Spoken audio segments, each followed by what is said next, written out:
After Paul Bettany basically cut us into pieces after the fake out of a huge cameo in WandaVision, we'd basically set our expectations pretty low for cameos in Falcon and the Winter Soldier. I'm just kidding. As always, they are sky high. But we got blown away by a huge cameo appearance that took place in Episode 5, and it will certainly get a few fans excited, especially as Marvel have some big plans for the character. But what exactly are those plans? And what does this mean for the MCU moving forward? So, of course, the big cameo in question was the appearance of the great Julia Louis-Dreyfus as Contessa Valentina Allegra de Fontaine. Oh boy, try saying that 10 times fast. But she is better known by her alias, Madam Hydra. During her cameo, Valentina approaches John Walker and his wife Olivia and alludes to her nefarious purposes by basically grooming the unhinged Walker. She essentially tells him he had done a good job taking the serum and killing the Flag Smasher, and drops a bombshell on him that the famous Captain America shield doesn't actually belong to the US government. She leaves Walker her card and gives the impression that she has some big plans for the Diet Captain America moving forward. It's been reported that Louis-Dreyfus was meant to first appear in the Black Widow movie, but due to COVID pushing that back, her cameo in the Disney Plus series ended up being her first foray into the Marvel world. And it sounds like they have big plans for her, perhaps making her the Hydra equivalent of Nick Fury. But what exactly is Madam Hydra's history in the comics, and what does her introduction actually mean? Well, in the comics, Valentina actually starts off as a S.H.I.E.L.D. agent and even becomes a love interest to Nick Fury. She eventually finds herself as a leading member of the organization, but it is later revealed that Valentina isn't quite what she seemed. In fact, she's discovered to be a Soviet double agent and is actually tied with, you guessed it, Hydra, rising up in the ranks and usurping Viper to become Madam Hydra. But it turned out to be even more complicated than that, as she is actually a triple agent. I have no idea if that's actually a term. And she is actually also double-crossing Hydra, as she secretly works for the espionage group Leviathan. All of her meddling eventually gets her in a bit of trouble, as she ends up being arrested by Interpol, but it's safe to say that she knows how to manipulate people, especially someone as fickle as Economy Captain America.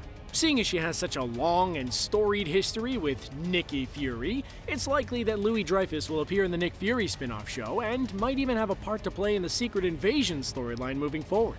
As well as Fury, her character also has links to another S.H.I.E.L.D.-affiliated character, Madripoor resident and possible power broker Sharon Carter. Valentina was the creator of the Femforce in the comics, which was led by none other than Sharon Carter. All in all, she is a slippery character and isn't afraid to play big organizations off against one another, and it's more than likely that she has some pretty grand schemes in the MCU right now. So we mentioned how Sharon could be the power broker, but Valentina is also a possible candidate, although my money is still on Sharon. One thing that seems to be the case, though, is that Valentina has an interest in the power broker's work on Madripoor and is looking to make her own army of super soldiers together. Starting off with Captain America Vista John Walker. After seeing the post-credit scene where Walker starts making his own shield, it looks like he's on the way to fulfill his comic destiny as US Agent.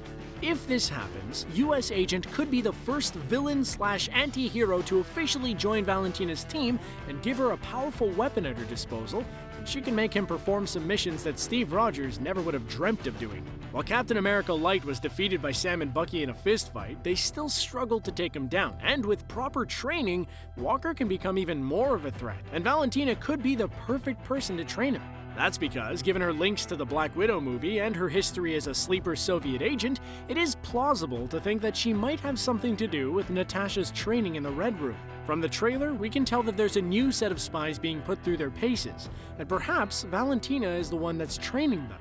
Alternatively, she could have been the one to create and/or train the movie's main villain, Taskmaster. In my opinion, Taskmaster is one of the best and coolest villains in Marvel's catalog, and I really wanted to see him go up against Daredevil in the Netflix series, but well, that didn't happen. And he'll be a real handful for Natasha in the movie, seeing as he can imitate people's fighting style and all. If Valentina has a team with both Taskmaster and US Agent, that's already quite a formidable group. Another possibility is that she could bring the mutants to the MCU. Look, I know we theorize a lot about how Marvel could bring the X-Men into the fold, but if Valentina is looking to make her own army of supes, then perhaps she creates them through experimentation. With Madripoor being the first hint to the involvement of the likes of Wolverine, maybe, just maybe, she could play the part of Stryker and unleash Weapon X into the MCU. We'll just have to wait and see. Look, I'm just saying, with one Seinfeld actor appearing in the MCU, I'm petitioning Larry David to make a cameo. Oh god, imagine if they cast him as Professor X. That would be pretty good. Just kidding, but it would be pretty funny.